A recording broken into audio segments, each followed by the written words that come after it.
morning and a warm welcome to this week's edition of The Dialogue. My name is Prince Apollo. Welcome to the big show, where we look at the big events which made headlines in the week. And the panel is ready to give us a thorough analysis of those events. And Richard Baguma is back. We are happy to have him back on the show. Let me quickly introduce them, and then I introduce the topic. Richard, speak to our viewers. I'm pleased to have you back on The Dialogue. Thank you very much. Always, it's a pleasure to be here. So when I'm not here, I am missing here. Wow. Glory goes to God that I'm here breathing and able to come. So I'm very thankful to the Lord. I want to thank the viewers. Wow.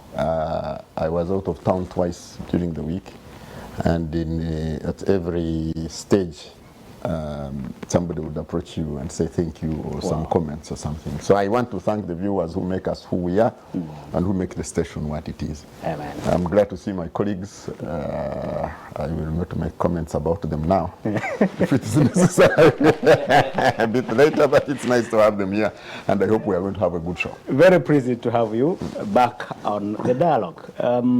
Dr. Jeda Wanzara is a public policy researcher. Welcome once again. Thank you, Apollo, our perennial host. I will call him that because he rarely has a substitute. I'm glad to be here. Except if Mao is wedding. Oh, yeah. But he gave us an opportunity to hear the views from Guru on The Dialogue. So I'm also happy to receive my co-panelist back. And of course, my brother I've met at least once somewhere. And of course, not forgetting my people from my United Republic of Chirinya, who are always loyal and following this program. And also to caution the people of Bubulo County East that don't fight, insult each other so much. The electoral period is still 1 year away. Oh. So the conflicts are already emerging. Some of them are spillover from the previous election. Please stay calm. Wow. The time is coming. Happy to have you on the show this morning, Dr. Jeda Wanzara. And Augustine Otuko is private secretary for President Museveni on political affairs. Happy to have you on The Dialogue. Thank you very much. It's a pleasure. It's my first time to be here. And when you called me, it was a long time since we had talked. It's a pleasure meeting Baguma and Doctor. These are not new faces, and these are patriots. They love Uganda. And I want to say thank you for inviting me here. And I believe we shall have an interesting discussion. Wow. Thank you very much.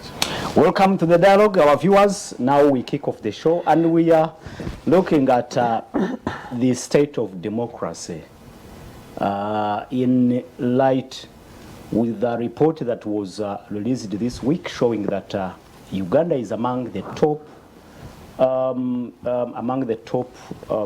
nations in Africa in commitment to democracy.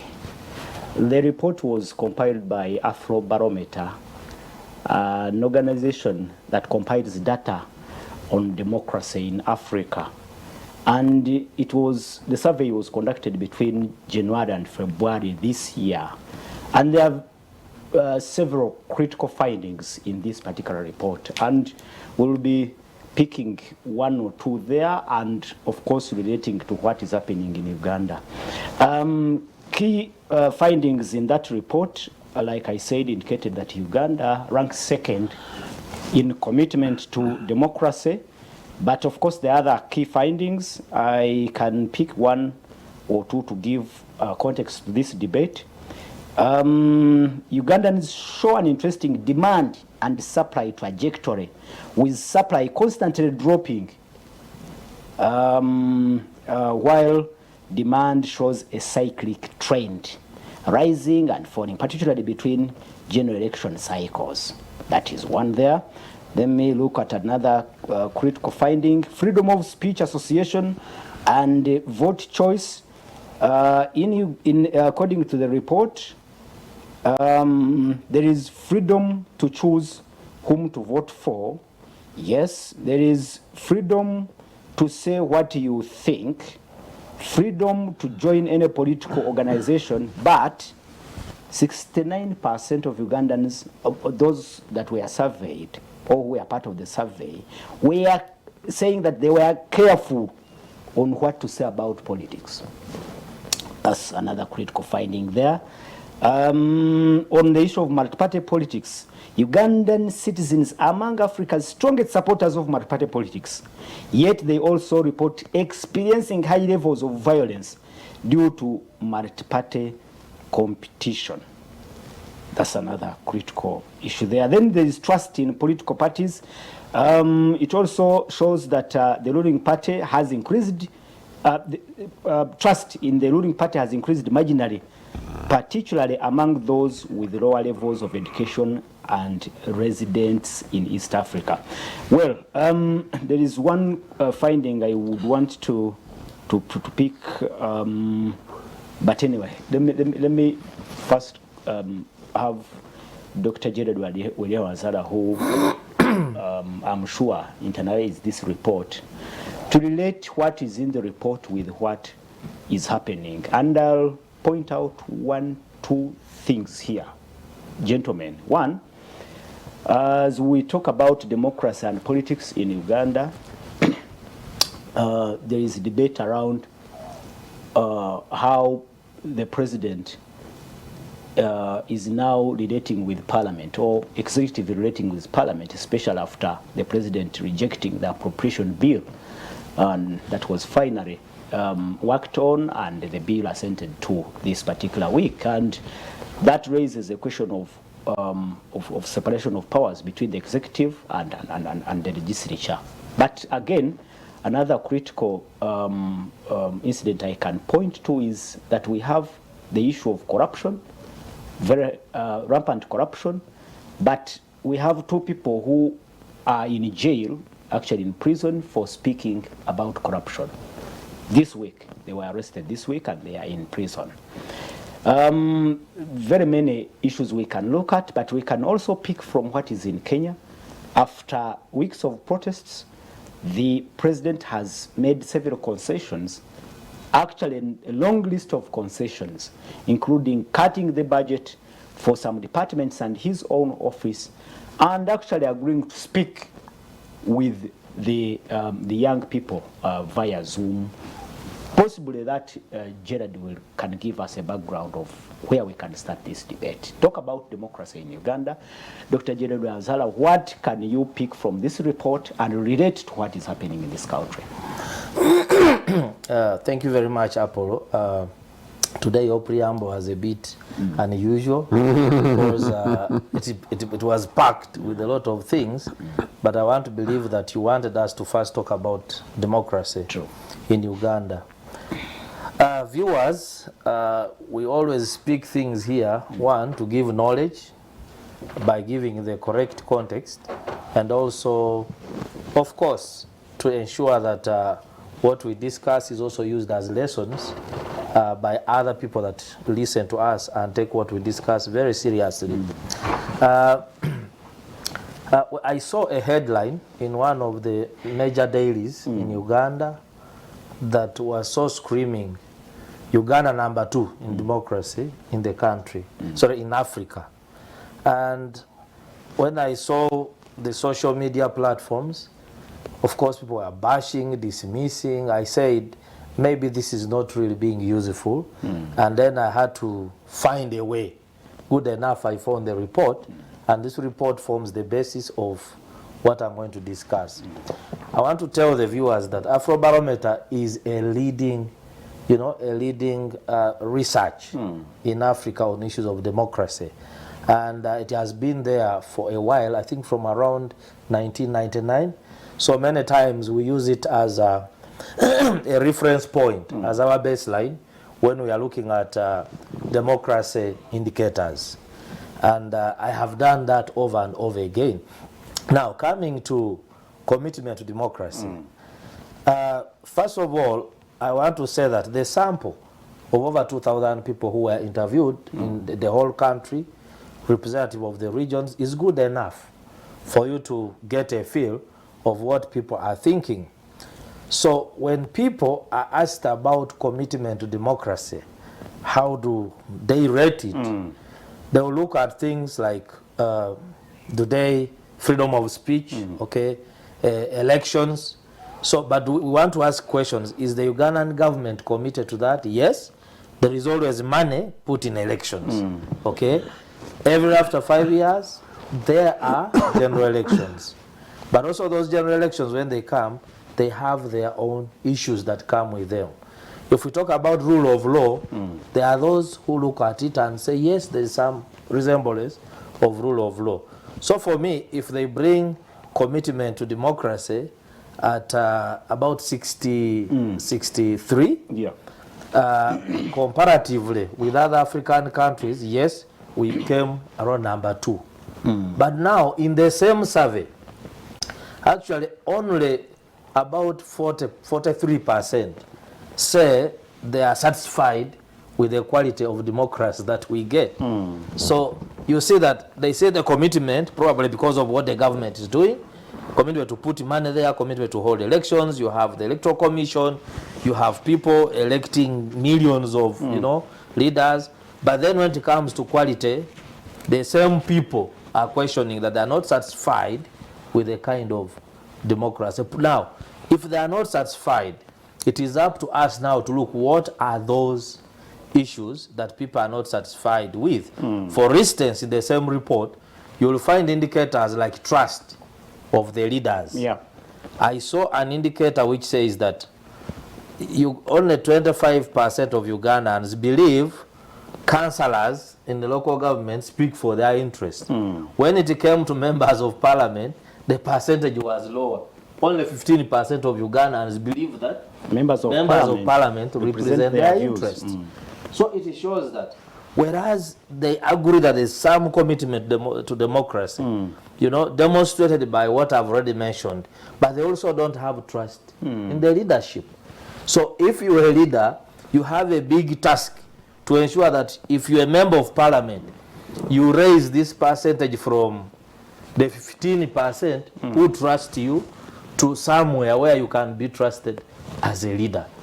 Now, I saw if we have commitment to democracy, the same report is talking about trust in bodies mandated to run elections. And again, very few people, about 36%, believe that our electoral bodies, our electoral commission, can conduct a free and fair elections.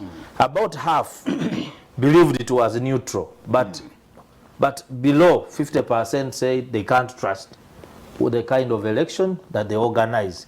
So if you are running the electoral commission and you are a person who is building a democratic Uganda, these are questions you have to raise such that probably you can increase that trust. Now, it also came to trust in political parties. That many people, compared to 2012, there's increasing trust in the ruling party. Marginally, there's some trust that has increased. But also, it also shows that many people have increased the trust and they believe that political parties are useful. Actually, about 70-something% of Ugandans in that report believe that political parties are useful and multipartyism is a way to go. But in the same report, they also, when they look at multipartyism, public trust in the opposition has reduced. Probably we need to investigate why. If you are in the opposition, you are leading NUP, you are leading FDC, what makes Ugandans not trust the opposition? Is it because of this talk that they have joined others into stealing public funds, that they're no longer interested? So this is where you can use the report to evaluate yourself. But there's something, as I conclude, which was very key to me. Ugandans in that survey were asked if they they like democracy compared to any other form of government. Yes. Over 90% of Ugandans, 97, believe that choosing their leaders through elections should be the best way to compare. When asked whether they prefer a one-man rule, authoritarianism, 92% of Ugandans say they don't like one-man rule, meaning that they want a democracy where power is checked by different institutions. Now, in the same report, Ugandans are also asked whether they prefer a military government. About 70% are saying they don't like the military regime. But again, 30% say they would prefer being ruled by the military. So it shows you that it is a threat, actually. If 30% of your population think that a military should take over power, it's something to worry about. Probably they are dissatisfied with the way you handle your things, the way maybe you massage the corrupt, maybe they are angry with the way services are not delivered in time. Like lately, if you go and carry out public opinion survey, Idi Amin has gained some popularity. We see people talk about it. They used to call him a killer. Today they are saying maybe we need a person like Idi Amin. So for me, from that report, in general terms, what do you read as our political future, the future of democracy in Uganda? You know me, I lecture, and I don't usually want to have a bright child in a class of stupid children only. I would want all the children to be performing well. Then I measure you comparatively to the other bright students. But if you are the best among the fools, then it raises a lot of questions. So Uganda, well, in some aspects is doing well, but I would love the country to be at another level. We have those areas. For instance, in the same report, they are saying that the supply side of democracy is cyclic. Today, it increases. That's the next day, it reduces. And then they say it reduces around election time. So what is wrong with our election, that citizens around every election, our democracy is rated very low? Probably it's because of violence, and that is also in the same report, that many Ugandans like, to associate with the political parties, but they also believe that political party competition leads to violence, electoral violence. Thank you so much, Dr. Werihe Wanzala. Let me bring in the private secretary for President Museveni. And Augustine, you read the report. I look at. If he was in Kenya, he would have no job by now. I look at a stark contrast in the findings, where in a country where we have high commitment, the commitment is so high that we are number 2 in Africa to democracy. But again, from the same report, people do not trust their leaders. People do not trust the electoral bodies. What do you see in this report? Well, thank you very much. I think Dr. Gerald has elaborately explained the percentages as found out by the researchers. We must admit that as a country we are still a growing democracy. These contrasts can only arise because it's an indicator that in some areas we are performing well, while in other areas we need to improve as a people. I want just to cite, for example, one area of multipartism. Yes, a majority of the people are embracing multipartism, but when you look at our laws, you actually realize that there is a complete contrast in our laws in relation to multipartism. I'll give you an example. When you're talking about succession in our constitution, where the law says in the event that probably the leader of a country either resigns, dies, or alternatively becomes mentally ill. While in office. He decides to evacuate an office. The law is still under, it's still describing it like we are still in the movement system. It says that there will be an election within, I think, 6 months, within 6 months. And yet under multipartyism, it is a political party that wins power. In other words, if anybody in leadership dies, the party in power should be able to elect or select an individual that will be able to help them complete their term of office. And that happens in Ghana, that happens in here even in our Tanzania. neighborhood in Tanzania. So you realize that our laws are not yet aligned to the multi-party practice. And this shows you why probably the research may be right to credit us in some areas while reprimanding us in other areas to do better. On the issue of trust of leaders, if you look at our local leaders, at the level of councillors, they are saying 25% of those that were interviewed believe that 19% of councillors are the only ones that listen to their views. So what happens to the 81%? So you realize that there is complete disconnect between the leaders and the people they are leading. So it means that once individuals have taken up responsibility or they have been given the mandate, they forget about their leaders. We see this even in the National Assembly. We see individuals going back only during elections. They disappear for about 4 years. They do not know what is happening in their localities. They do not know what their voters are going through, but they are debating in the National Assembly for the interests probably of the people. So I think to some extent the report, I agree with the report that there is need to do more in improving the democracy in Africa. When you look at Uganda as a country, very many, as somebody who has been working in the research department of NRM as a political party, we have received so many individuals coming from different countries, coming to study our model of elections. First, with our political party as NRM, we have individuals coming from West Africa, Sudan, South Sudan, and other countries coming to study this thing called primaries. How does NRM, how does FDC, how does DP conduct the primary elections within the internal mechanisms of the political parties? But also beyond the political parties, of course, people are studying our LOC system.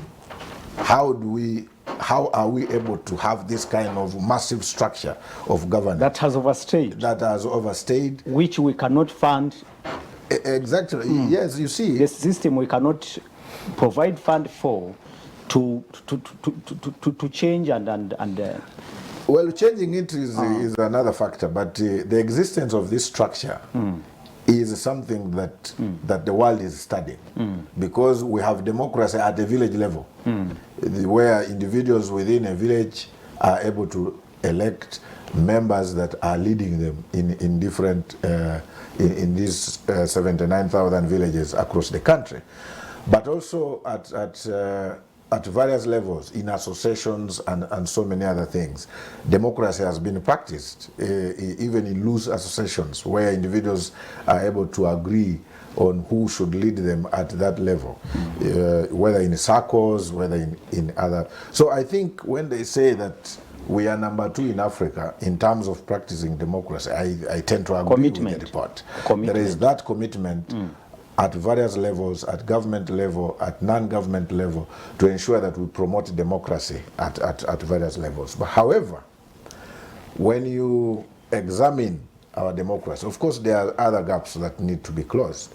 I participated in the last election, and I was able to see that we still have a lot to do in terms of ensuring that we have free and fair elections.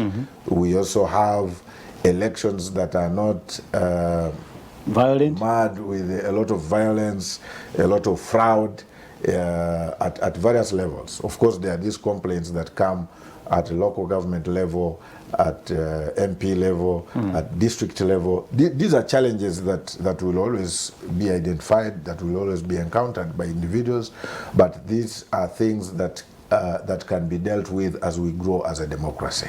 Yeah. And then finally from you, on what the findings speak of the future of democracy in Uganda. What do you see as our future in on democracy in Uganda? From the Looking at where findings. we have come from as a country, post-independence, if you look at the history of this country in terms of democracy, I think we have a better future. We only simply need to accept where we have weaknesses as a country. We should be able to deal with them. I am one of those who believes that we should have strong political parties, for example. To be able to have a better country, you should have strong political parties.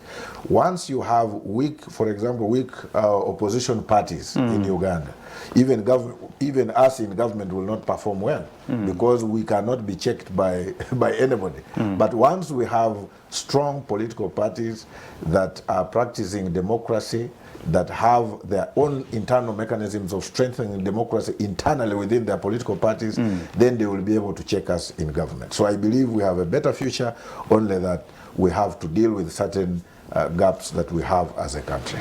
Thank you so much, Augustine and Richard. Contrasting findings in this report, like I said, I don't know what those findings that you can pick and relate to what is happening in this country in terms of the growth and progress of democracy. Thank you very much. It is a bit interesting when I hear now, okay, you see, for us in government, it's a nice... So good, right? Yeah, you know. So now I know how to deal with him in our other interactions. Yeah, but I think Dr. Werike looked at the research. That is his job anyway. He's a political researcher. He looked at it extensively. For me, you see, I start thinking about things. We shouldn't then be saying in 2026 that General Museveni has stolen an election. No, the report is telling From you the that, findings. Yes, the report is telling you that the man is poised to win an election. How? The report says the ruling party has increased support. It tends to water it down by saying marginal. But it has increased. And if you pointed out the regions, And the it pointed, rural, it was pointed out to the places, north, west, the east, I mean. So when the man comes and wins an election, oh, he has stolen it. Unless you are saying he rigged this report. So yeah, so it's when you look at the trends, you have to start, you know, looking at the trends and say, the gentleman is in campaign mode, kabisa. The polls, these ones will be calling them polls, I think. The polls are showing that... But President Museveni can win an election, and he has won before an election. But then, the level of democracy also remain questionable, even the progress. The report does not talk about the practice of democracy. No. The report talks about the commitment. Commitment is intention. Yes. You can remain with your woman for 20 years. You have a very good intention to wed her. You are married but not wedded. Yes. So I see, when I saw people talking on social media, they are talking about practice. The report is about commitment. We need to read it properly. On this continent, according to that report, our country is number 2 in commitment. It didn't say it's number 2 in practice. Where do we see commitment when actually political party people, really majority of Ugandans have trust in political parties, want political parties, but then the political party, the political parties are mad with violence, and there is, depleted, low levels of trust in leaders. Don't you see it really? Do you see that contrast? For me, and this is a political researcher here, there were parameters about how you establish commitment. Yeah. Do you have electoral laws? Do you have laws? Do you have those elections held regionally as you agreed on the law? Do you have representation at all levels of governance? Do you elect those people? Do you have do you have the mechanisms in the law for settling political disputes and disagreements? Are the political parties funded as per the law by government, and they are funded? I mean, yeah. Yeah. That is commitment. Absolutely. The rest is the wedding is talking about. Then the rest is practice. so we need to understand So that there is commitment, but practice. That's now where we ask questions. So we need to start rating practice. And I think that's what we are talking about. But as for the report and its accuracy on commitment, I think it's accurate. And we are number 2. Not disputed. Now there are those things that came out. Trust, quote unquote. I am here who has been saying we have a leadership deficit of trust. I have been saying that there is a deficit of trust of leaders. That is why, Apollo, I kept saying, even when you bring a well-intentioned program, because people don't trust, they look at it suspiciously. And therefore they receive it with suspicion. Even when it is very well intended. And so that we have a deficit of trust, we have to start also then building trust. Otuke was talking about the members of parliament who don't go back. You also have to ask, what is the cost of going back? First of all, what is the cost of coming to be MP? If you have a highly monetized, bribe-infested election, and these guys sell their houses to be MPs, and when they come back, every time you see, I told you, and they would just do this when I go with the MPs. Every training center are driving through people. Something to drink, something to go down the throat. So that is no democracy. Even the voting population is not practicing democracy. They are not demanding for the things that they should demand from them. They are demanding for every form of economic inducement and bribe. So you have rented the support. That is why when you are going to say thank you to your chairman and president, you will give people buses, give them allowances, pay them to come. Yeah. So that is what the report doesn't delve into. I think when the report delves into the qualitative issues, then we can get the practice issues. Second thing is even in the United States, which was supposed to be very democratic, they went and the speaker and the vice president were hankering under the tables. Yeah, so some of these things are can happen even in the most supposedly democratic spaces. We talk about Kenya. No one went and wrote an invitation card for the people, for these young people to start the process. No one wrote an invitation card, wrote a program for them. You are there, you think you are ready, and they start up. It can flare anywhere. So democracy, as practiced by the West, is what is being gauged, in my view, in the barometer. Democracy, for example, the Resistance Council democracy, the Mayumba Kumi democracy, I'm not sure is being understood in the Afro-barometer context. Oh, yeah. And I think that also we need to understand it. People say about not having voted the LC ones, extending for 6 months. I can tell you, Apollo, you will not get people rioting because an LC committee has been extended. No, but get the parliament to be extended. You will have tires being burned. Thank you so much, Richard. And viewers, you can be part of this big debate. Use our social media platforms on WhatsApp and our SMS platform, short messaging system. Send your comments. Let us hear from you. Tell us what you think about this now debate on commitment to democracy and democracy in practice. It is now, and that is why I want to hear from you, Dr. Gerard Ransala. From what now we have understood, possibly people wanted to hear a report on practice more than this report on commitment. I don't know. But anyway, do you think the findings of this report can help us improve? Or maybe we would have been served better with a report on practice, democracy in practice? One, the report, in the manner in which it is useful. However, there are shortcomings, because if I look at the entire report, it doesn't really articulate the qualitative aspect. As you know, a survey is you depend on numbers, you're surveying opinions, how people think, and what is closer to what you're asking. But for research of this nature, I know there are sometimes limitations to do with funding, and of course when we're also looking at the entire country, probably qualitative aspects may be quite time costing and in terms of money.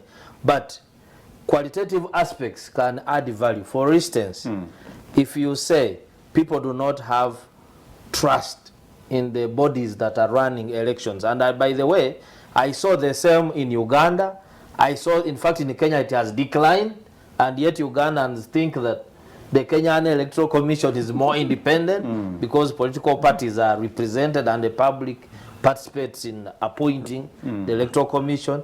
Here, the Electoral Commission is appointed by the president alone, but then how comes that in Uganda the trust is as low as Kenya, where the public participates?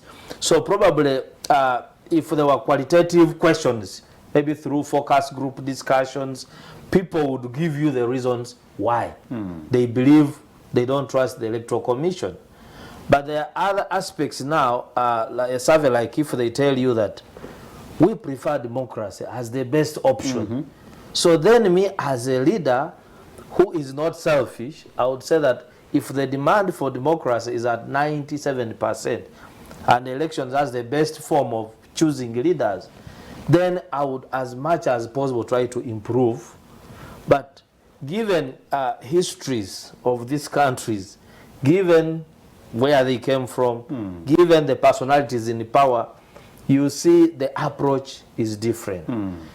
My brother just talked about President Ruto coming up to say, I'm not appointing chief administrative officers anymore, responding to protests, saying, once you retire, you clock 60, go home. For us in Uganda, we extend. We have people who are on pension. We give them because of the offices they have held before. Then there are also presidential advisors. They are all raiding the consolidated fund. But for us, the leadership is not bothered. So I think the history is also determine where these countries are going. But then what I want to say is that the report as it is, like I explained in the beginning, you can use those findings to improve our democracy. I talked about the dropping level of trust in the opposition compared to 2012. Why are Ugandans not trusting opposition political parties? But does it relate to what we see or what we hear? I think it is near to reality. Does it, if the report is saying there is marginal increase in the support for the ruling party, and then they mention the rural eastern, the rural north, and the rural western, and then central is declining. Do we need glasses to see that? Don't we see that NUP wiped out almost NRM in central? So I think the report is near to reality, but the margin of error is there. They said it is 3 or plus minus %. So, but then I think it's a good baseline that maybe other organizations, other researchers can look at the qualitative aspects. Well, commitment, yes, as we agreed, it could be high. But do you see commitment to put into practice the findings from this report as far as the progress, the growth of democracy is concerned? Well, for instance, when you talk about elections, We are a year now to elections, and the issue of electoral reforms has not been addressed. Where do you see now these favorable findings in the report ending up? But actually what you are saying is relating to do with the supply side of democracy, which is already, you know, zigzagging. So what does that mean? It means that Ugandans have high demand for democracy, but the report is saying the supply is not perfect, because the figure of the people who are saying the quality or their satisfaction with democracy is about 34%. So it means only 66% of Ugandans think they are satisfied with our democracy. So why? You're already mentioning electoral reforms. Can they be tabled? Two, we are talking about involvement, over-involvement of security forces in elections. People still abuse security forces in elections. Why should someone go to exercise a free and fair vote, but the whole station is full of the military and the army? So you can't freely make your choice. The other, you saw that the same report is telling you that Ugandans trust belong to political parties, but again, they are scared of violence. So how can we address the violence that may result? Uganda is a very young country, and most times the perpetrators of this violence are the young people. When they are fighting for them, they have a lot of energy, and when they are grieved, they will go head on and beat you. So for me, those are the areas that we need. There are other areas that we are doing well compared to others. You can see it. We have an election in the neighboring country in a few days to come. Is there equal access to the media? Is there equal access? But here, people have private radio stations, private TVs. We even have UBC, which was convicted for denying Dr. Kizza Besigye a platform in 2016 elections. He won the case, and I saw the other day they're asking, why haven't you paid Dr. Kizza Besigye his damages? So there are other areas where I believe we are doing well. But the other, which I want to make it last, is that I think what is troubling the country more, which this report does not address, is the issue of transition. Or either transition or transfer of power, depending on where you see it from. There seems to be a lot of uncertainty and a lot of different power centers, some formal, some informal. And this, I will not shy away from it, because I've heard even people in NRM, the next day they are running to MK, the next day they are running to the president, others are saying we are running to Mama. They are also in confusion. But only that, they are not free to speak in the public like me, because I'm not on the payroll of government. Let me hear from the president's private secretary, Augustine. Yes. Well, there is high commitment to democracy. Now speak about commitment. You are in government, at least. Tell us, do you pick lessons? Do you find these findings critical to help you nurture and grow democracy the majority of Ugandans yearn for? Every piece of information is very important to NRM, and we are going to study this report carefully as government and pick what is necessary to make our democracy better. But I also want to say that from 1986 there has been progress. There is a lot of improvement in terms of our form of democracy compared to where we came from. Today, individuals can openly boast and say NRM was swept away from Uganda without any complaints. And NRM will also say, yeah, we lost, and indeed we lost. And most of the NRM people who lost did not even go to court, because we were voted out by the people, and we had to accept and go back on the drawing board to study why the people were not happy with us as NRM. So I think in terms of commitment, the NRM has been committed to ensuring that we have a better democracy as a country, and we have progressed from the time the NRM came into power. We had a lot of challenges. We began with a manual system, now we have a digital system, I think the president has been advocating that we vote through thumbprint or something like that. So I believe when you look at the journey that we have moved as a country in terms of making our democracy better, we have been able to progress. We began as a movement system where we were electing individuals on merit, on individual merit. Others called it a one-party system, but it wasn't a one-party system because it was a form of democracy actually where people would look at individuals without necessarily looking at political party colors. You could, I think individuals at that time were being elected and they were free to criticize. We had the likes of Odongauto, the Norbert Maus elected in parliament on individual merit, and many others, the Ogenga Latigos and others, but they were critical about government. And they were free to criticize government even when they were elected on the movement system. So in my view, that was not a one-party system. It was a form of democracy that we had. However, because of the pressure that we received from the West and many other individuals that within who did not agree with the NRM, the movement system, we translated into, through a referendum in 2005, we went to multi-party. Under multi-partyism, of course, we began a new journey in 2005. We cannot be able to say we are perfect because we started a journey that was different from the journey that we began in 10 years of that time. Now, under multipartyism, of course, you have different levels of democracy under multipartyism.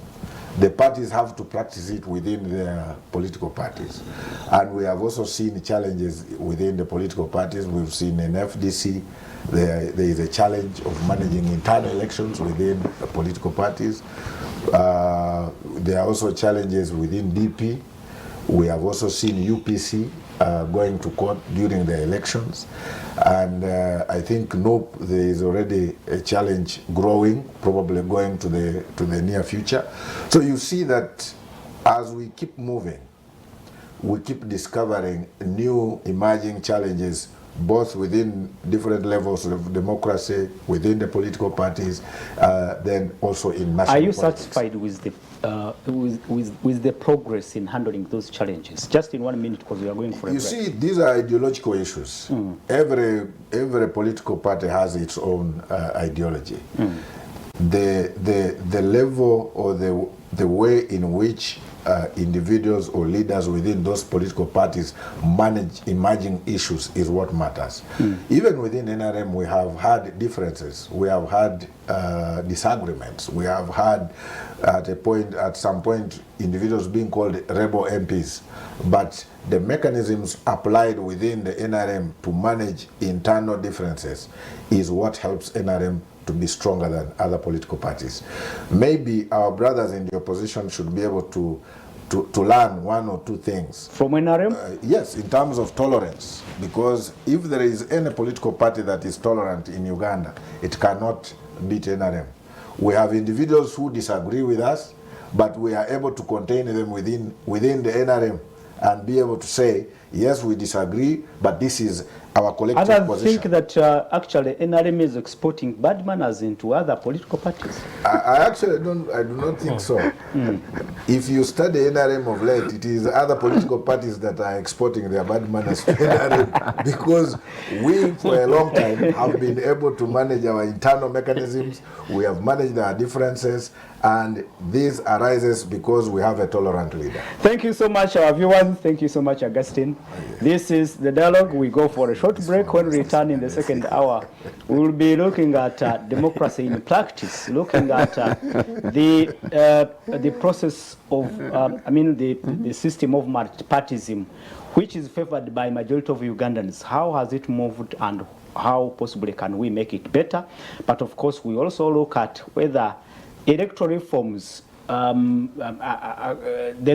role they can play in bettering the democracy in our country, and the commitment from government in introducing these reforms. My name is Prince Apollo. Let's go for a quick break and return after a short while. But when we return immediately, we'll be reading your messages. Keep those messages coming in. Be part of the discussion. We'll be shortly back. Welcome for the break. This is The Dialogue. My name is Prince Apollo. Richard Baguma Tinkasimira, communication expert, is with me on the panel, and Dr. Jared Wereha Wanzara, a public policy researcher, is with us, but also Agustina Tuko, the private secretary for President Museveni on political affairs, has joined us, and we now usher in the second hour looking at a report by Afrobarometer indicating that Uganda is among the top African countries on commitment to democracy, and relating to some aspects of democracy.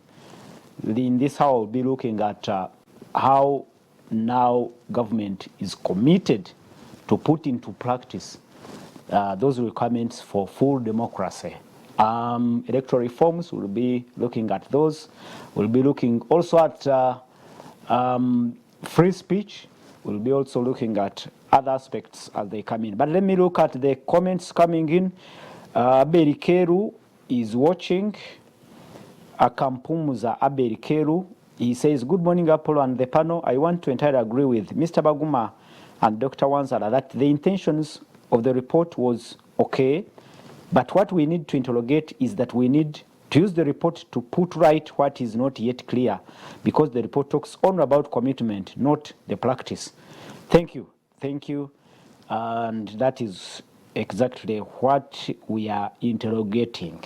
Good morning, Mr. Apollo. It's good to be in that position, but let us also put democracy into practice other than being committed only. To all Kachumbala people, the burial of Opolot Joseph will be tomorrow.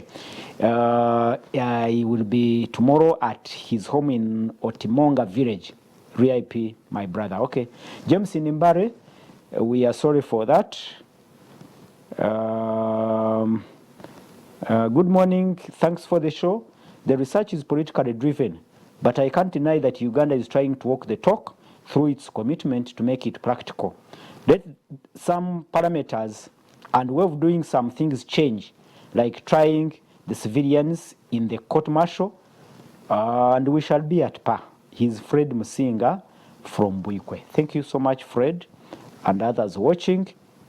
You can keep those messages coming in. Richard, please talk about now commitment to make democracy practical.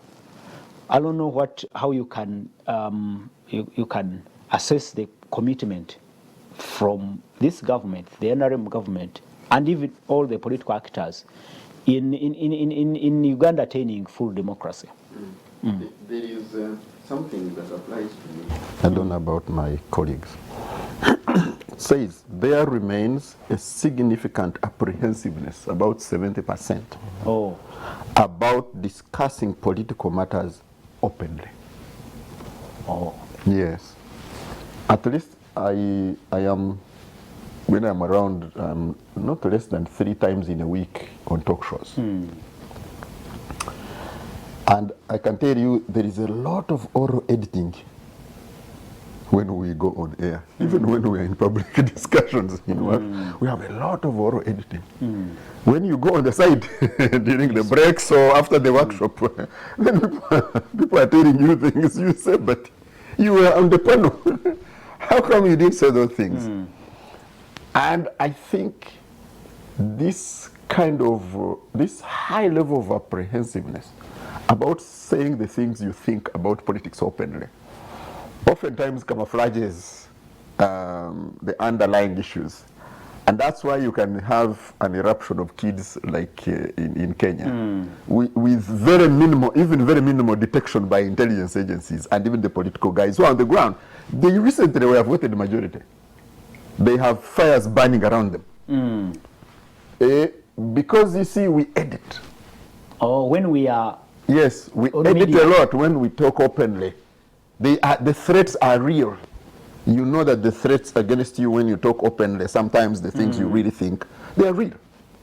So people camouflage and keep things. So you agree with the finding in the report? Absolutely. I said at least for me, it applies to me. I am on air regularly, very regularly. I am expected to be one of the most vocal, but I tell you, I edit myself a lot. I think my colleagues do too. They can speak for themselves and you can ask the others. Let me tell you, for example, you are talking about the future of democracy. In this country, the first family has pervasive power in all spheres, political, economic, you know, the levers, where the levers are. The decisions, if you want a decision that is very important, you have to go there. You know, so they are very powerful power brokers. It doesn't matter whether it's the daughter, the grandchild, the cousin, very powerful. But to talk about the first family openly, you have to be careful. No, it is dangerous. You really have to walk away from it. So we all do. That's not good for democracy. Absolutely, that's what I'm saying. Absolutely. Because you have an extremely powerful head. Yeah, and I keep telling people... He's the boss to Atuko. But you see, Atuko cannot claim to have him as the boss before I did, before he was my boss. Atuko cannot say that the man was his boss before he was my boss. No. Yeah, so some of the things, you know that when you want a decision, you have to go to a brother or something, or a son, we know. But it is very, you will not talk about it. And the more you are a political player or an economic player, the less you are likely to talk about it. Yeah, because you can have a lot of pain around you. They don't even have to send anyone. They don't even have to hint. The Otukes will just think that you are a bad boy and they will come for you. Even without instructions. If you are lucky to, they are killing me. I said, what happened? He says, no. What's the problem? So that is a challenge to democracy, I think, and it's not good, I think, for the future of democracy. There has to be, in my view, some vents. Relatedly, Richard, you're a communication expert. I talked about 2 people who are now in prison for speaking against corruption. I think it's related to what you're saying. No, but also, if you are speaking about corruption, but you corruptly speak about corruption, what happens? You see, this carefulness also. I personally, I know that somebody will come after me maybe, and you will be quoting me and bringing my recordings. But I also think we need a level of discipline. Because I'm in public office, does not mean that you throw lies. You know, that if you want to insult me, you also lie about me. and you so that even when you are in social circles, you don't just go saying anything that you think should say at any time in any way. Yeah, I think also that should be. So the balance is let me tell you, Apollo, I've come across a saying that when you don't like someone, you will just go and claim that he wrote an insult on flowing water, and you read it. You go and say you wrote an insult on flowing water on the river, and I saw it. That's how much you don't like that person. So sometimes the level of attack, the untruth in the attacks, the uncouthness. Isn't it appropriate to look at the source of anger, the source of the motivation behind that violence?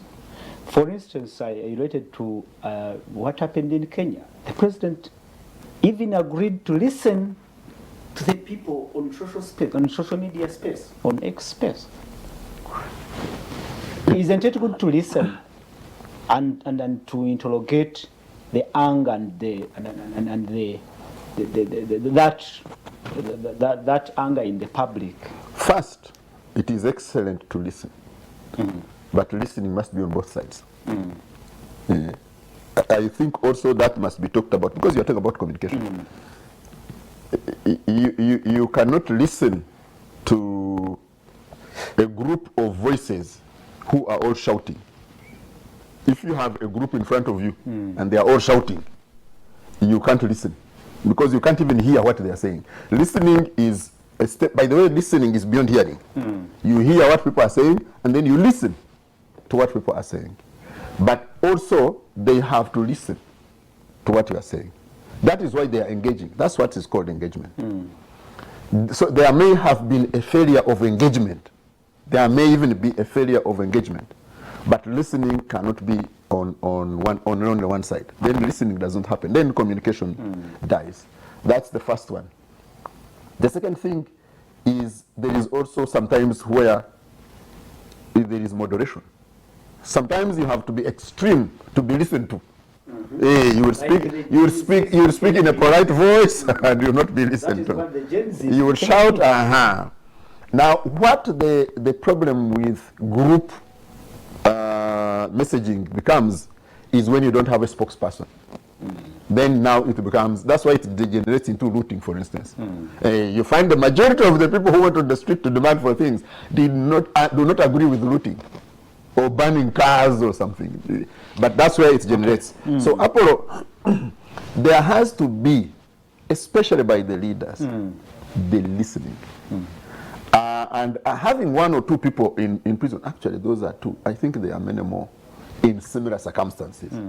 It is just that these two are our people, are our friends, we are talking about them. I think there are more people in prison, actually, who have been voicing their discontent. And in my view, shouldn't be there. No, and should be listened to. Okay. Yeah. Thank you so much, Dr. Jared Werihe. He talks about powerful people in government. He talked about specifically, he took as both being powerful and he says it's not good for democracy as we look at how it can be put into practice. Speak about it. The Afrobarometer report already, I told you the Ugandans, about 92% said they don't like one-man rule. Okay? Now, they don't like one-man rule. Now, one-man rule comes in a situation where a head or a perceived head has a lot of power. And then there is always this, sometimes I call it pretense, that there is devolved power in some areas, but yet in reality, power is around certain circles, which is not good. Because I have had a government spokesperson saying some of the ministers don't have access to the president. But there are people who later sometimes become, we realize either they are conmen or what, they end up getting the ear of the head of state. So this raises questions, and I think sometimes it qualifies what people say there's power around certain areas. Today it is stylish to find the Ugandan around driving a car. You see, for me, I speak with the president, the daughter. I pray in her church, and I was able to get this through, this and that. Then also we also see letters written. Sometimes the letters written by the head of are so casual. Like what one recently, are you and so son? Oh, you come from this. Let them give you, okay, if you have find you a job, degree. if you have the qualifications, as a senior presidential assistant, you also get some acres of land, somewhere in Riantonde, and we shall find for you cows. So for me, as a Ugandan, I would love to see a program that fights poverty across the country, but not a program that uses, for instance, 160 billion of presidential donations to give favor to some families. And I think that's where now the strategists sit and they say, if I get connected to so and so, then I may get a share of the 160 billion and I also make something out of myself. To be sincere, it is real. We need, and that's why some of the institutions are dysfunctional, like the Inspectorate of Government. It is very quick when corruption involves a local government official who sold a car of the LOC5, a former LOC5 who sold a car. grabbing is easy, take him to jail, but when it comes to, at say, a higher level, you find the ping pong people who are connected. The ping pong is too much, the powerful people. Because I saw, I'm not saying that our speaker is corrupt, but I will give an example of the Speaker of South Africa not long ago. There were allegations that this and this has happened, and this. So there was a search by the, agencies, independent agencies of government, and she came and said, I think because of A, B, C, D, I step aside and let these processes go on. So then people can have trust in the institution and the other institutions that investigate.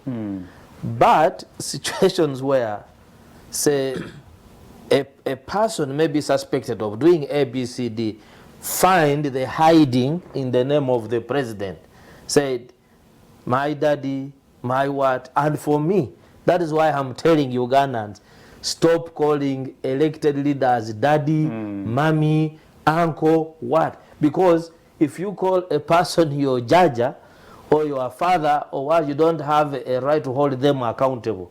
Because whatever they are, you are begging. Instead, you become a beggar. And yet these are public offices. We need to desist from that. But even the Biden is relating to the young people as bazukuru. Joe Biden is 81. He has young voters. Do you see him calling them my grandchildren, my daughter, my what? No. Okay. They call them by the offices that they hold. And the president, they call him President Biden. We should call our president President Yoweri Museveni, not daddy, not uncle, not jaja. Thank you so much, our viewers. You can send the messages. I ask the producer now to run that number on the screen. Send WhatsApp messages, send short messages on the SMS system. Tell us what you think about the commitment to democracy and the commitment to make democracy practical, or to practice democracy. Those are the two areas possibly we can exploit at this moment.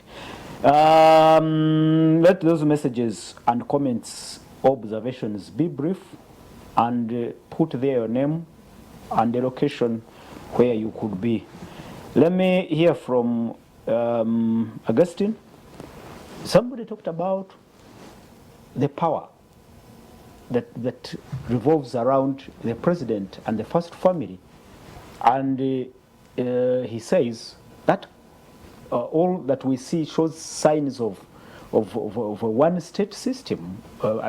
Forming when you have somebody so powerful to influence decisions at all levels, even in parliament. Thank you very much. You see, the power around the president is constituted around our laws. Everything that the president does is within the law. The law gives him absolute power. Maybe if we want to reduce the power... Is that good for democracy? Well, to those who formed the law in 1995, it was good. So maybe we can debate and discuss and say we could be able to do adjustments. But as it is now, that power belongs to him. And of course, power is quite interesting. Once, the other day, the vice president, the deputy president of Kenya, was actually trying to say that there are people associating with Ruto. They want to behave like they are Ruto. And he said the only boss he has is the president of the Republic of Kenya and the people of Kenya. So by osmosis, power sometimes can tend to be very infectious. And it is not only limited to Uganda, it is across all states. We have seen Biden family, Biden's son being accused. We have also seen Trump at some point being accused with involving his family into the power centers. So I think this is not something very unique and peculiar to Uganda, but what is important is does the president exercise his power within the stipulated law? And I think yes. On the other hand, to try and answer Dr. Gerard, he was very concerned about succession. Transition. Transition. You see, transitional succession has been already dealt with in the 2005 referendum. When we decided to go multi-party, we dealt with it. How? All political parties have internal transitions. If NRM wants a new leader that it will present to the market, you know, politics is quite interesting. It is like a market of where you take your products. So these political parties will be able to come up with their products and present them to the market for people to buy. Those that have the better products, the population will buy them. So the question of transition on who will succeed Museveni actually should not be a worry, because NRM will sort itself internally and have a candidate. He said it is actually causing a confusion even in NRM. No, it is. You see, with some individuals allying to different factions.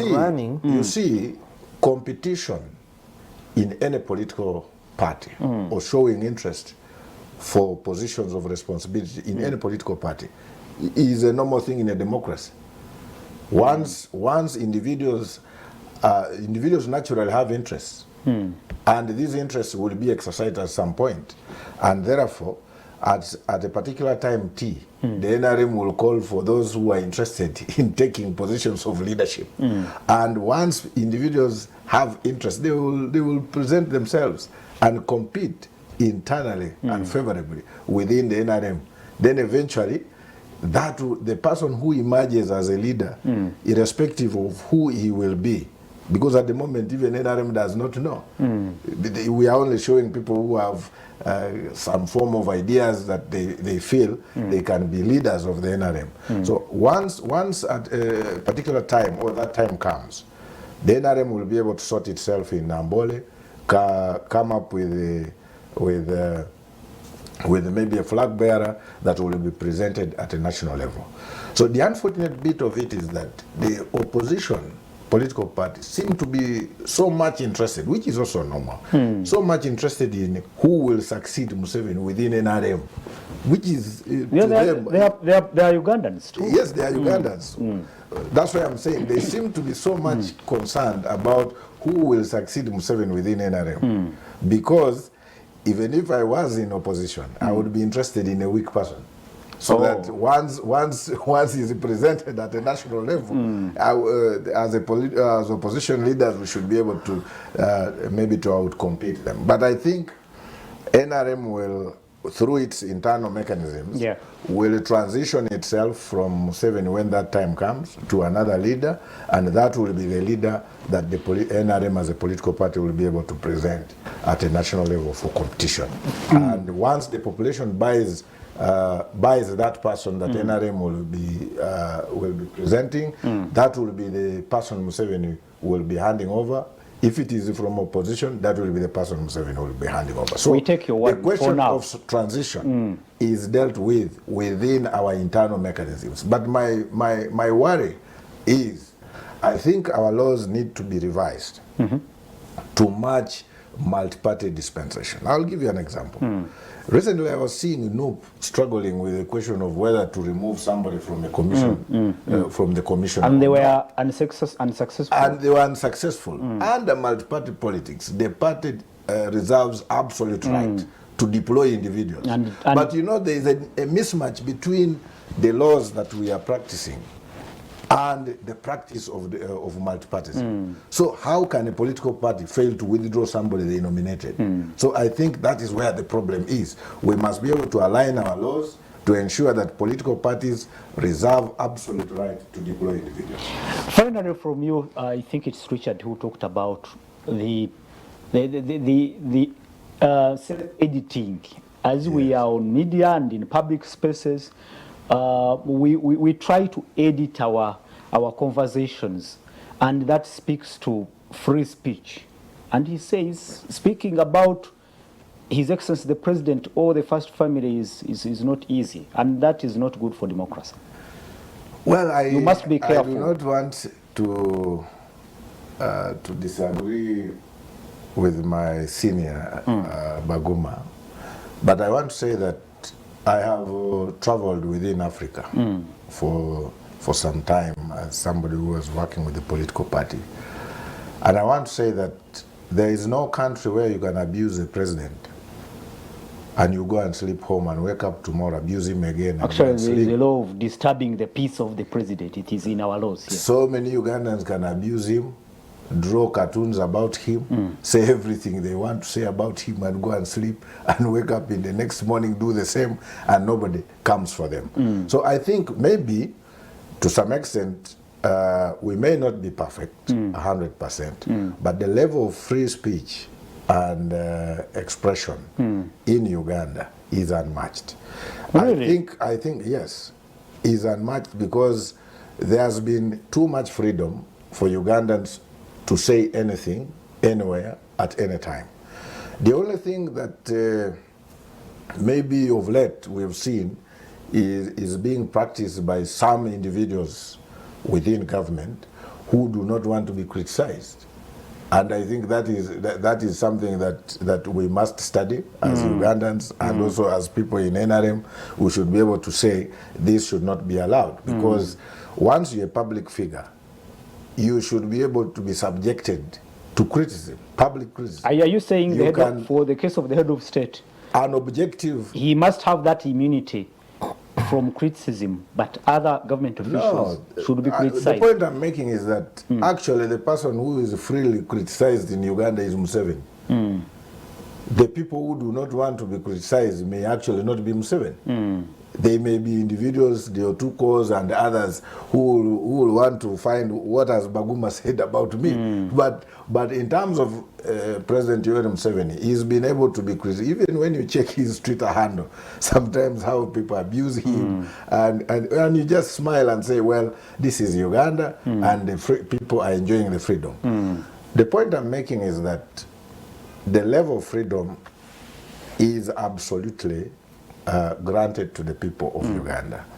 But I think how much, to what extent should the freedom be free? I think that is something that we must be debating. Because sometimes people misuse the freedom and misuse the freedom for wrong reasons. And I think that's where the problem comes about.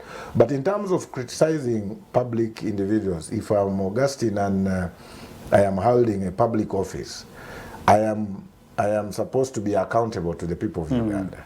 So at what point do we draw a line between questions of accountability and maybe issues of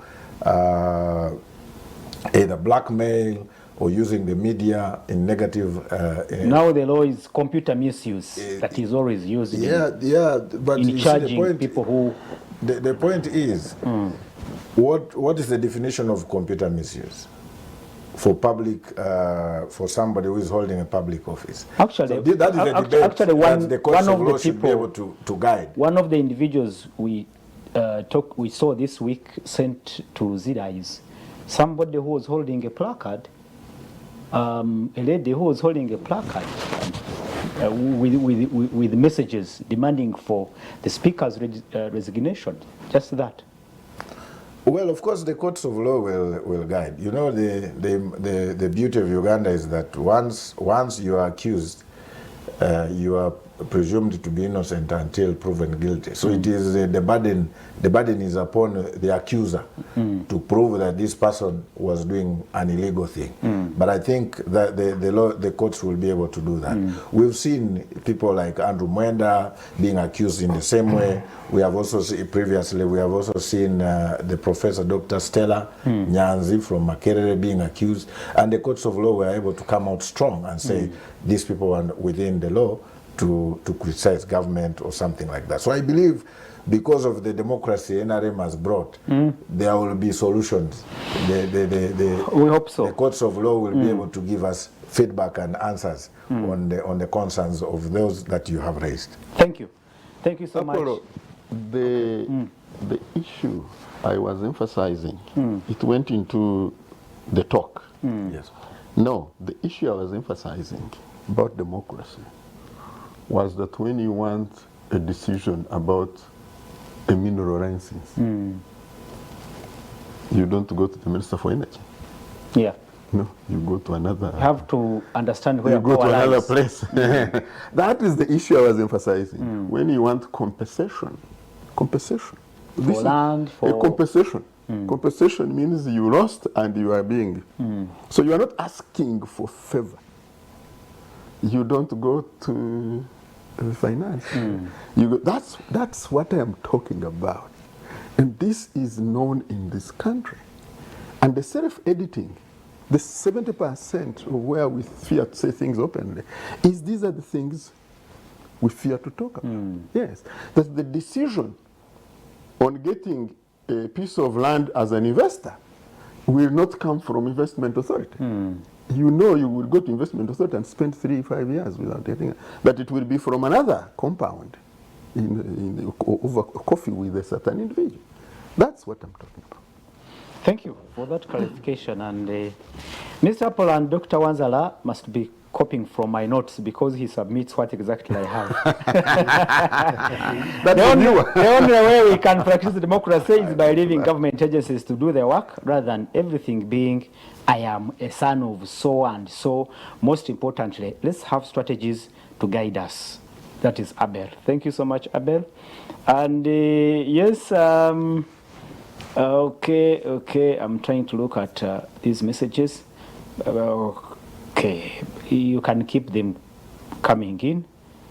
Most of them are appreciating the show and the panel. Okay, let me read them in the next 10 minutes.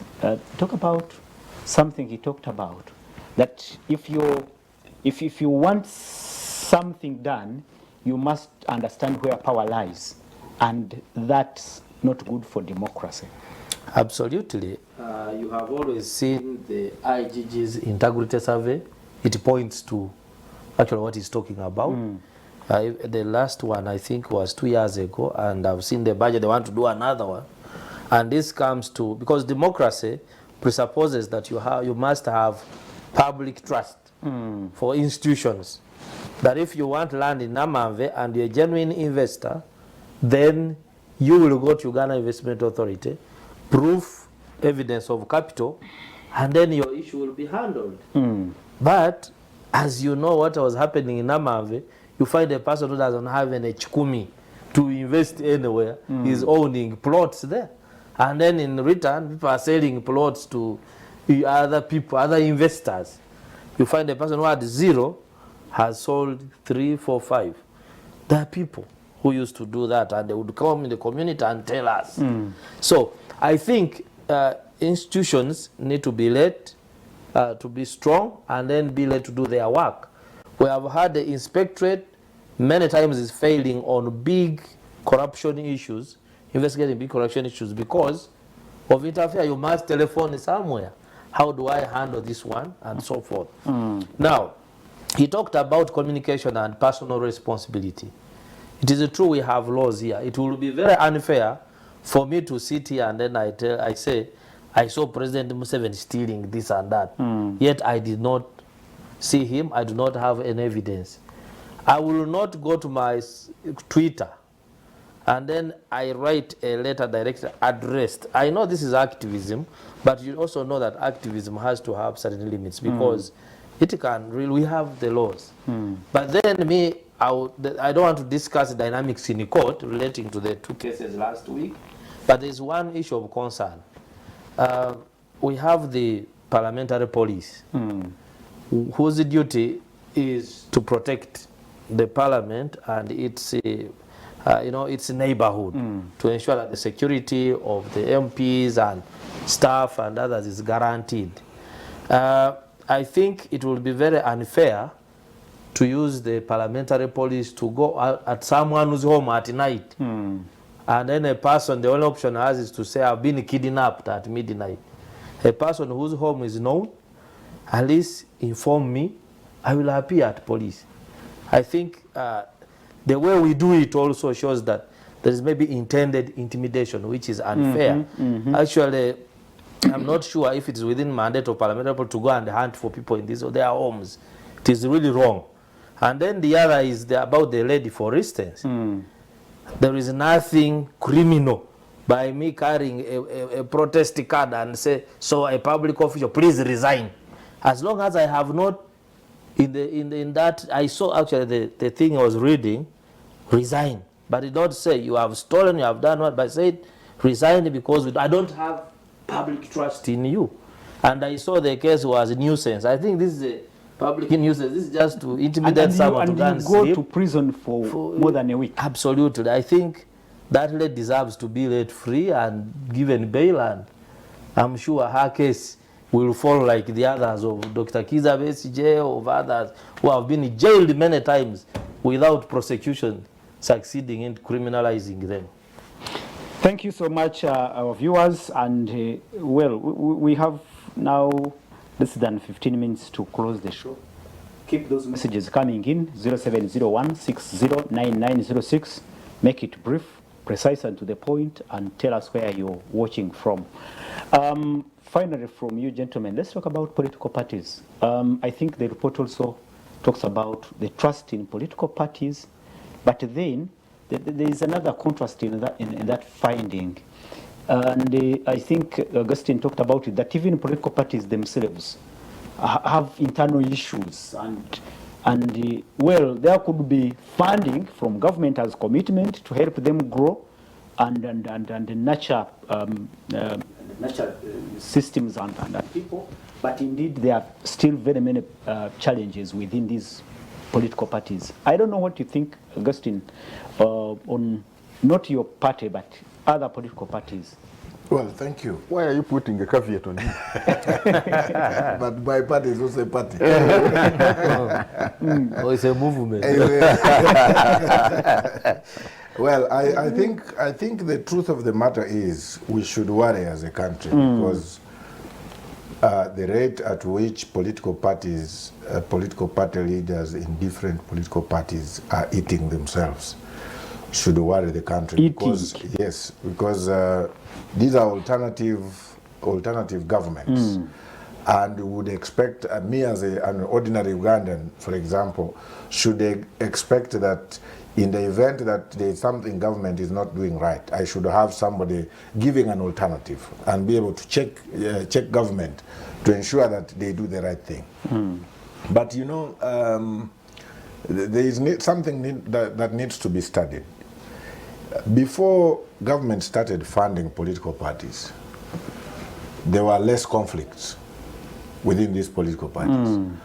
Could it be that the money that comes from government is the cause of conflict? If yes, how should it be addressed? Because when you look at FDC, for example, one of the, I think they receive close to about 4 billion per financial year. NUP receives about 8 billion. And we have also seen how Mpuga and the team are questioning how money of the 8 billion is being used. So I think there is need to study the conflict drivers within the different political parties so that we can be able to have strong political parties going to the future. The other thing that about political parties that need to be understood, some of these political parties have been formed out of protest. They do not have a clear ideology that they stand for. And it's simply, you hate Museveni and his government, come and we join ourselves, form a political party. And I think it's important to understand that for any progressive political party in Africa or in the world, there must be an ideology that becomes a foundation and a driving, that becomes an engine for driving the organization that individuals belong to. And I think if somebody asked what does, apart from maybe DP and UPC, if you asked what do other political parties stand for, because DP I think stands for justice or something like that. Yeah, truth and justice. Yes, then UPC is more in terms of social democracy, and when you ask what does NUP, for example, stand for, you may not be able to define what it stands for, and maybe these other political parties. So I think that's also part of the problem. There is no clear glue, because ideology becomes the glue for which individuals are held together as they move towards their intended objective. Because I am even very sure that in the event that if for example, NOP took over power now, what will be the agenda? What will be the ideology? What do they intend to achieve? Some of these political parties should, if you put Museveni out of the picture, some of them are actually going to collapse because they are formed around Museveni resistance. They are not formed around the issues affecting the people. So the day President Museveni will exit the position of #1 in this country, some political parties will eventually collapse. So I think it is important that political parties should redefine what their ideology is, what their objective is, so that we can be able to have strong political parties. For NRM, it is well defined. Me as a young political leader belonging to NRM, going to the future, I am not saying we shall be in power forever. In the event that we lose power, I would want us to hand power to a political organization that identifies with the concerns of the people of Uganda, not individuals that are simply into activism. Thank you. Thank you. Richard, I'm looking at the key findings on multi-party politics, multi-partyism, and it is here the views of political opposition. Since 2015, the proportion of Ugandans who view the political opposition as a viable alternative to leave the country has doubled. But the proportion of Ugandans who feel close to a political party has declined over the same period. So people are losing interest in associating with political parties, yet they still have that belief that they can be a good alternative. I don't know what you make of that in relation to what is happening. You make me go back to my quickly, because favorite position. We have only a few minutes. That the NRM is not a party, as far as I'm concerned. I have said this again and again. You have the office of the national chairman doing work. You have Saba Kunzi the other day. Look for the secretary general and tell me where he is. For me, I have already said up or here, and that is where that NRM is not a party. And I will need to be challenged on this. I hope that God will give me life and we are here. If President Yoweri Museveni, if General Yoweri Museveni steps out of the NRM, it will also be normal. In fact, UPC will be here and the DP most likely than it's something called NRM. It will not be there. Something else will. That's your opinion. That is my conviction. And that's why I say I will need to be challenged, and I hope God will keep us. Can conviction be wrong at times? Absolutely. Yes, that's why I say I am hoping that God will give me life. I'll be here, or to be here, and we shall compare notes and all these others. The second thing is, it's also unfair to entirely lay the blame on political parties for their challenges. We know that political parties were muzzled, political parties were strangled, political parties were denied any space, and there were active investments in breaking, disorganizing, and killing them. And so, for us to entirely not look at that side as well, that if you are an emerging force anywhere, you will not be allowed to hold even a rally. No, and all reasons will be given using state machinery. Yeah, and we have seen this. You've not notified. We have seen this again and again. We first say for the first 10 years you are in, abeyance. They use very beautiful words. Political parties are in abeyance. But they mean you are being suffocated, you are being tied and denied oxygen. And then, so we must also accept that the person of my gorilla master general, Augustine is boss. Absolutely. And so we cannot say, and and we must also accept that as part of the challenges. I think also that biology, I keep saying you cannot run away from biology. Some of the biological substances, like the late Kajabagu would call us, that were in this charge of these things, have biologically exited. And we are seeing new formations, which I think is very good for this country. In a country with the economic circumstances that we have, differences, ideological differences are blurred. They are almost non-existent. You are dealing with a population that is young, that is unemployed, that is poor, there is no ideological difference. You are dealing with the same thing. Could it be money that is disorganizing these political parties? No, don't demonize money. Money is a good thing. You say bribes. Don't say money. You see, you are going to mix the good man and the bad man. Say bad, the evil, terrible money. Thank you. Thank you so much, Richard. And we will quickly wind up, but let me look at the messages. The one thing the political parties should do is building on a strong foundation, but not just fight against Museveni. History teaches us that when peacemakers at Vienna defeated Napoleon and later had no common enemy, the next thing was their collapse. Khalid, thank you so much. This is Khalid Israel Matovu watching from Mukono. I acknowledge President Museveni's effort in promoting democracy. However, I strongly believe that corruption remains a significant obstacle to progressive democracy in our nation. The lack of accountability in handling public funds hinders meaningful progress. We must prioritize accountability, foster a culture of transparency, and ensure those in power are held responsible for their actions. Thank you so much, gentlemen from Mukono. And I will ask Dr. Gerard Werehe to wind up on that issue of accountability. Accountability. Please. We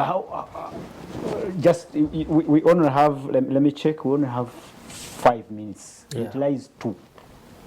I think this time you're talking in respect to the political parties.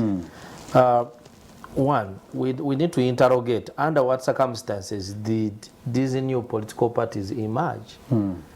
If a party like NUP has emerged out of a gap where parties are almost dysfunctional, to say that for us our aim is to throw out President Museveni. So what ideological leaning do you want them to believe in? Because for them the core objective is get him out is the problem to everything. But of course, such groups, without any biases, usually when they get into power, then they begin now gambling. Now, how do we run business? Are we going to? Because I live in Wakiso.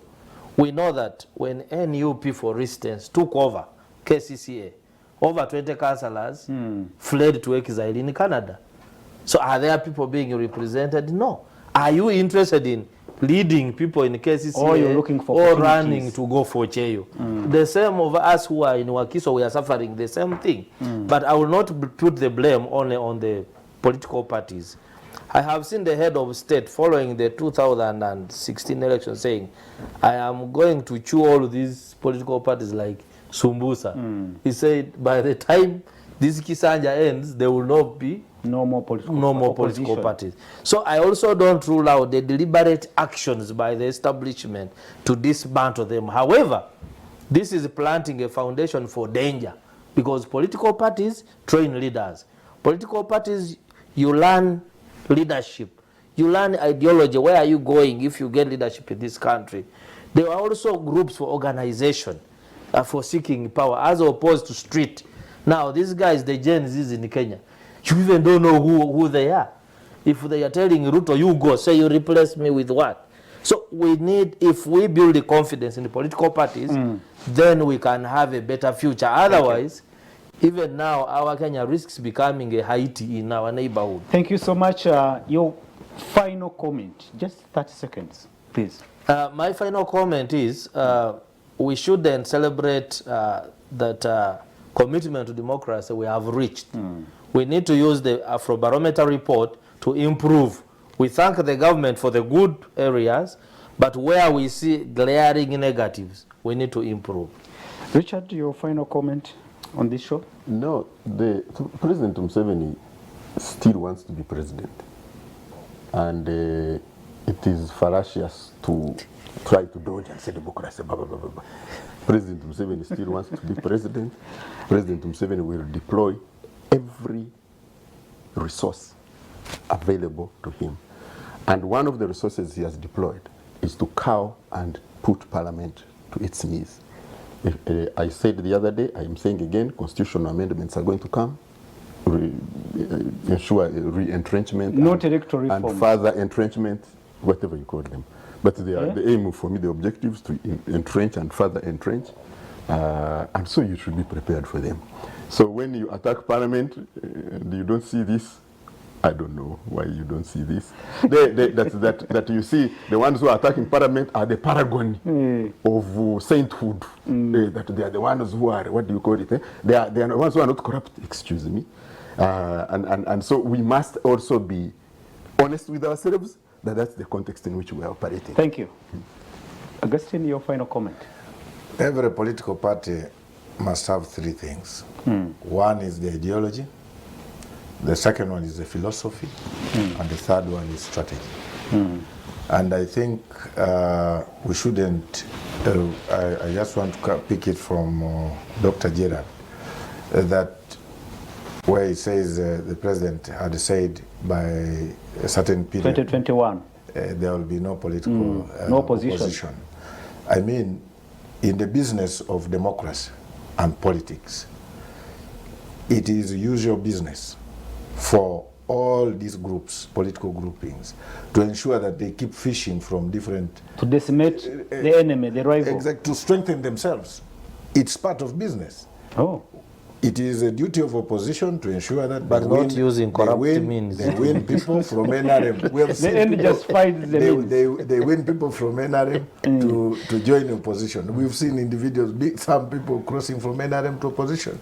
We have also seen people crossing from different political parties to NRM. So in other words, now it is business. Political parties that are now joining NRM. Yeah, there are also political parties that are signing memorandums with NRM. So this is usual business in politics. That's political hockey. It is there for strategy. It is there for strategy. It is there for strategy for every political organization to ensure that they become stronger than others so that they can win power. Thank you so much, Augustine Otuko. Yes. And he is the private secretary for President Museveni on matters of politics. Yes. Thank you so much, Richard. It's been a pleasure and a great time having you on the dialogue this morning. Thank you. Thank you so much, Wanzala. Welcome. Well, thank you so much, our viewers. Our time is out. Morning, this is Ogutu Bernard watching straight from Chireka. What I can say, money has brought many problems because auditor generals are not doing their work. Everyone takes public funds and they spend it the way they need. Actually, there is a finding in this report that indicates that the leaders are actually working for their own interests. Did you see yes, that? I saw it. 70% of Ugandans believe that leaders are actually pursuing their personal interests. That is very, very bad for democracy. My name is Prince Apollo. Let's catch up next Saturday in another edition of The Dialogue. Thank you so much for being our audience. God bless you. God bless Uganda. Good afternoon.